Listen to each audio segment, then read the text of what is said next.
इंस्टाग्रामवरून ओळख करून एका अल्पवयीन मुलीला पळून नेले। आरोपीला नाशिक येथून पोलिसांनी घातल्या बेड्या। अल्पवयीन मुलीस अज्ञाताने फूस लावून पळून नेले। ही घटना 21 फेब्रुवारी रोजी घडली होती। या प्रकरणी सेलू पोलिसांनी कसोटीने तपास करीत आरोपीस नाशिक येथून तत्काळ बेड्या ठोकल्या, तर मुलीला सुरक्षित तिच्या पालकांच्या स्वाधीन केले। किरण उर्फ सनी विष्णू पगारे, वय 21 वर्षे, राहणार सामनगाव राजवाडा चौक व नाशिक असे अटक केलेल्या आरोपीचे नाव आहे। 16 वर्षीय मुलगी पेपरला जातो असे सांगून शाळेत गेली होती। तिचा अज्ञाताने फूस लावून पळवल्याची तक्रार सेलू पोलिसात दाखल करण्यात आली होती।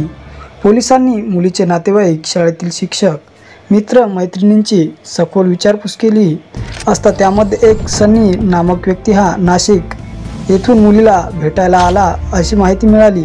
या माहितीच्या आधारे तपास पथक नाशिक येथे रवाना झाले।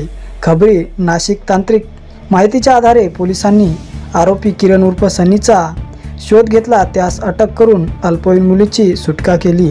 तपासात आरोपीची ओळख मुलीशी इंस्टाग्रामवरून झाल्याचे निष्पन्न झाले। पोलिसांनी 11 रोजी सनीला अटक करून मुलीला पालकांच्या स्वाधीन केले।